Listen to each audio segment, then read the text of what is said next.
Alright, this video is gonna be called Baby Mama Drama. And it's gonna end up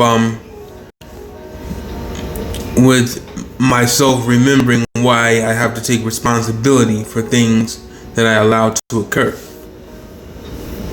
Alright. So I'm just gonna play this video clip really quick first.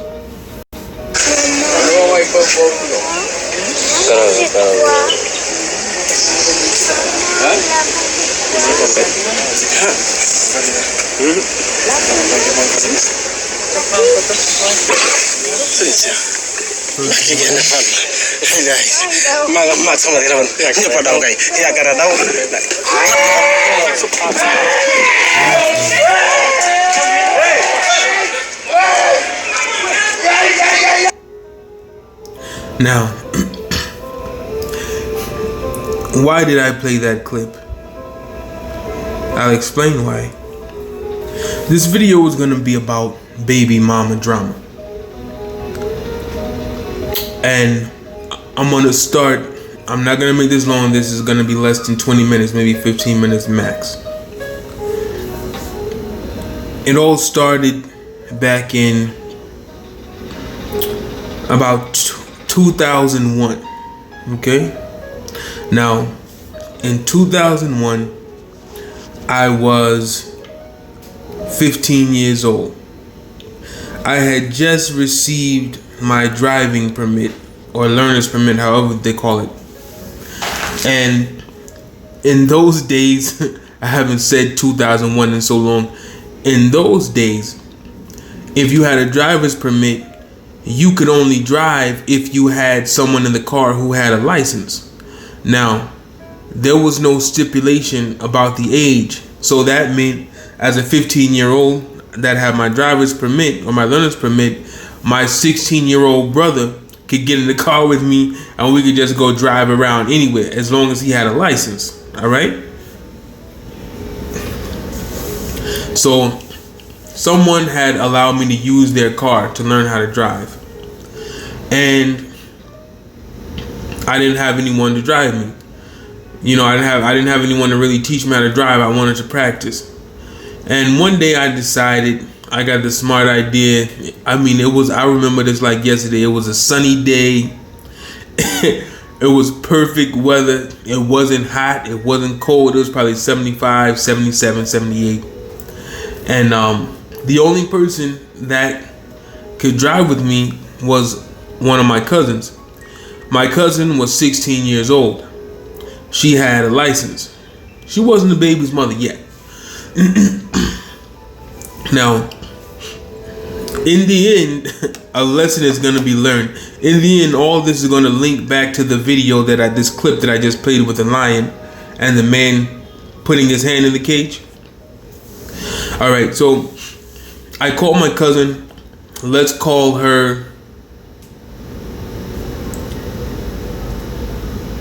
Maria. No, let's call her Shanitria. So I called Shanitria and I said, hey, listen, I want to drive. You know, you got your license. Are you busy? Can you ride with me? I just want to, go around a few blocks. I just want to get in the car and drive, So my cousin says, actually, yeah, why don't you drive me? I need to go to the mall and buy some clothes. I got to pick up a few things from Parisians. Now, for those of you that don't know what Parisians is, back in these days, Parisians was a large department store like Dillard's, or I don't even know any other department stores. Now, J.C. Penney's, they sold clothes, shoes. It was like a good sized department store that was in a lot of malls back in the 90s and early 2000s. So I was excited. I was 15. I was driving the car. I was going to the mall. Everything was coming together. I was in the 10th grade. I was like, I really felt like I was grown. Okay. So my cousin drives over to where I'm staying, and then we get in my car, or, this is a relative's car. We get in the car and we drive over to the mall. When we get into this store, JCPenney's, my cousin Shanitria asked me, she says, you want anything to, you want me to buy you anything? You want me to buy you any clothes, any shoes, any cologne, anything? I said, no, I don't want anything. She was like, are you sure? I got it. You don't have to pay for anything. I'll take care of it. I said, no, I don't want anything. She said, again, listen, don't worry about it. Whatever you want, you let me know. You get it and I'll buy it. I was like, okay. So I decided to go look at the clearance rack because I was frugal even back then. I had a job. So I go look at the clearance rack, looking at little $9 sweaters and $10 t-shirts, 2001. I didn't see anything I wanted. So I went to look for my cousin on the other side of the store and I found her.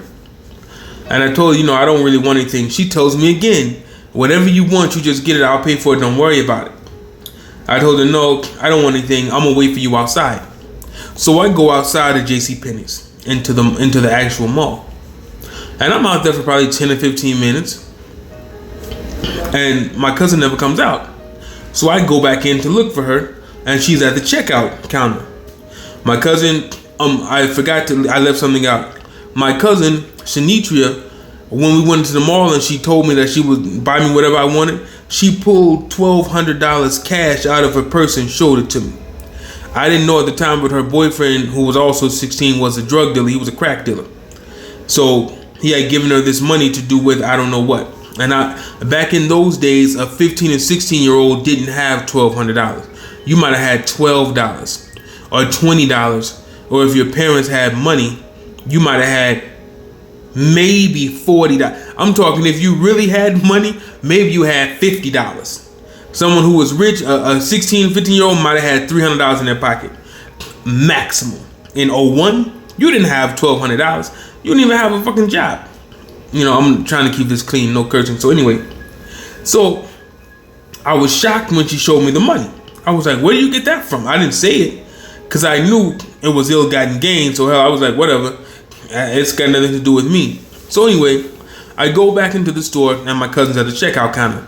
So I just kind of hang out close to the checkout counter and then she checks out and we leave. And I notice she's got one bag. This lady packed her stuff in one plastic bag. We walk out of the store into the mall. And we are halfway into the mall now, and this white guy comes chasing him behind us and screaming, ma'am, ma'am, ma'am, ma'am, ma'am. So I knew he wasn't talking to us, so we just kept walking. So then he touches my cousin on the shoulder, and she turns around yelling, don't touch me. What the fuck do you want?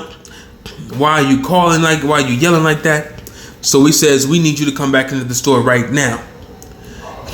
And then he takes a bag from her hand and he opens it and says, this is all stolen merchandise. And I look, and suddenly, like I just said, my cousin left the store. She had one bag. When we got out, and I don't know when she did this, when we got out of the store, she had two bags. I was standing close by the checkout. The checkout lady gave her one bag. We get into the mall, suddenly she got two bags. So the guy, he's like, you got to come with us right now. So my cousin goes back in there and he asked me how old I am. I'm like, I'm 15. He's like, you need to come with us too. I was like, what are you talking about? So the guy's like, you guys have been stealing and so on and so forth. I said, I haven't stole anything. He was like, okay, well, we still need you to come back here because you're a minor. I was like, shit. I was just trying to drive today. I just got my permit. I don't want to get into any of this. So we end up going to the back. My cousin was protesting. I didn't steal shit. I didn't steal shit. I ain't got nothing to do with this. Y'all are bullshitting. Okay. They open up the very back room. It's about 30 closed circuit televisions with her stealing shit. Okay. So they go through both of the bags and it's all female clothes. I told you my cousin had $1,200 in a fucking purse. Cash. Why the fuck was she stealing shit? I still don't know. But because on camera, they had me on camera as well in the men's section looking at the clearance rack. But they saw I didn't steal anything and all the clothes were female clothes. So the security guard guy was like, well, we see all of these clothes in the bag are female clothes, so we can't prosecute you. He said that to me. He's like, but her, we're going to have to call to send her to jail and her parents are going to have to pick her up at the station. So I was like, but I drove here with her. I can't drive home. I got a permit. How am I supposed to get home? The guy was like, that's not my problem. You're just going to have to figure out a way to get home. too bad for you. I was like, what the fuck is going on? So every adult I call, nobody answered. So I ended up having to call, at the time, my best friend. His name was Pedro, this Mexican kid from California. I think it was from Acapulco, Mexico originally. But anyway, I had to call him, and he came and picked me up. I was embarrassed. I had to leave my car at the mall. It was just a bad situation. And I remember seeing my cousin in the back of the police car. She ducked her head down, and I could only see Shanitria's weave ponytail sticking up by where the door lock was, like she was embarrassed. Okay. On the way home with my friend Pedro, I realized something. She only offered to buy me things so that I would have to take the fall with her if she got caught stealing. She wasn't buying shit. She was going to steal some shit. But she probably would have blamed it all on me. Now, that was in 01. I was 15. This same person in about 03 was with this fat guy that was a boyfriend that was dealing dope. Okay, so the same person in 03 invited me over to her house and the dope dealer's house one day, and they offered me to smoke a blunt. And at the time, I smoked marijuana heavily. So I said, okay, yeah, sure. So I smoked a blunt, and I suddenly feel strange. It's like my head is in a helmet, or like my skull is being constricted or something. Then I said, what kind of weed is this? And her and this fat guy started laughing. They started laughing so hard. I'm like, I don't understand what's so funny. So they told me they laced the blunt with codeine. And I said to her, you mean to tell me you laced this blunt with the fucking a medically prescribed whatever that shit was? I don't know. I don't remember if it's a painkiller or something for colds. But that's a really strong drug. That's an addictive drug. They call it lean. People still are addicted to that to this day. I said, I could have been allergic to that. Anything could have happened. I could have fucking died. I could have had any type of reaction to that. This shit isn't even supposed to be smoked. It's supposed to be taken internally. So they're just laughing and laughing while I'm giving this explanation. Then I had to get up and go drive home, of course. And I was pissed as fuck. Now, that wasn't 03. That might have been like 08. All right. Fast forward to probably 2011. Shanitria calls me one day. Now, mind you, during these few years, I have moved back up north to New York City. So Shanitria lived on another side of the country, so I wasn't seeing her on the regular. So I had came back to where she lives, let's just say California. I came back to where she lives, and one day she calls me. I was there for about 2 or 3 months. She calls me and telling me, she's sick. She thinks she's got the flu. She needs me to take her to the emergency room because her car is not working. She don't think her car will make it. I said, okay, no problem. So I go pick her up and I take her to the emergency room, which is in the city next door. Now, mind you, I just said I've been living over 1,000 miles away for years at this point. I moved when I was about 18 or whatever. So now I'm about 23, 24, and maybe 22, somewhere around there. And Shanitria, she asked me to take her to the health department. So I said, okay, fine. I pick her up. We go to this town next door that I rarely had gone to. And we get to this building and there are no windows. And I'm thinking, what kind of health department is this? I didn't see any name outside. I was looking for it on the GPS. I couldn't come up with anything. But she told me she knew where it was. So we get to this health department. And she goes and tries to get in. And for whatever reason, they wouldn't see her. I think she came back and told me they wouldn't take her insurance. And then I said, insurance? People with insurance don't go to the health department. So she thinks I'm fucking stupid. So I said, insurance? People with insurance don't go to the health department. So she's like, well, will you take me to the other health department? I was like, okay. At this point, I'm very suspicious. Because when I was a child, I used to go to the health department. And I'm familiar with the health department. So we go to another building. Same thing. No windows. So I'm like, what the hell is going on here? It's like just walls. So this time, this building has a name outside. So I look at, my cousin gets out of the car and she goes into the emergency room. So I look up the name of the place to see what type of emergency room it is, because it's obviously not an emergency room It's an abortion clinic. So if you can imagine, my blood was boiling because I thought, this bitch is trying to have me in on killing a fucking baby that I don't even know anything about. And she told me she had the fucking flu. Now, the clip I showed at the beginning of the video, the man standing in front of the lion's cage, he's passed over the original fence where everyone else is. He's playing games. The lion strikes at him. He's still standing there, waiting. Then he actually puts his hand inside the lion cage, and what happens? He gets fucking bitten. Now, at this moment, when I realized that, you know, my cousin is trying to have me be a part of her murdering a baby, I realized this bitch is useless. She's worthless. She has no count, no value. This is a bum ass bitch. The definition of a bum ass bitch. You couldn't even have a nigga that you will fucking come over here and take your ass to the abortion clinic. Now, my cousin comes out and she tells me, oh, they're not gonna see me either. So I'm not gonna give word for word, but I cursed my cousin out. I let her know I don't believe in killing babies. Why the fuck would you bring me out here? You told me you had the flu. I tried to do something for you because I was concerned about your health, and you tried to fuck me over by involving me with killing the fucking baby.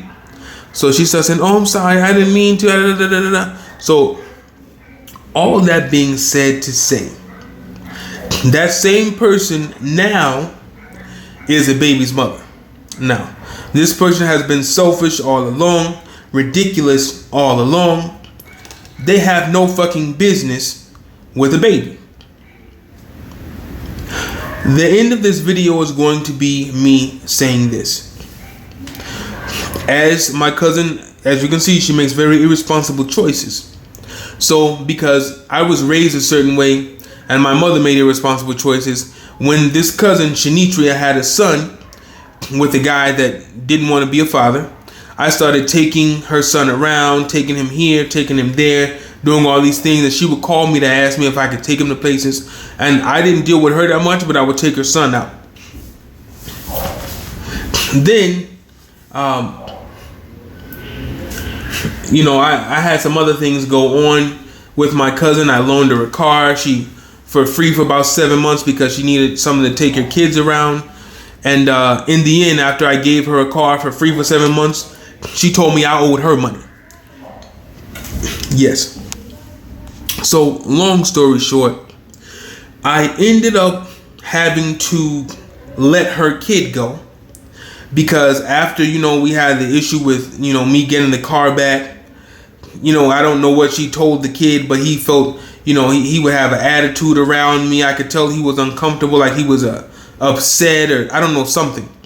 But I realized something. This isn't my fucking kid. This kid has one father and another father, nigga that's laying up on Shanitria's couch at the house. Why the fuck am I taking him anywhere? This is not my responsibility. Now, here goes to taking responsibility for your choices as a grown-ass man. It never occurred to me that my cousin was constantly setting me up to fail, because I would have never done her like that. But from the time we were kids at 15, up into our 20s, up into our 30s, she has done the exact same shit over and over again. Now it's the baby mama drama.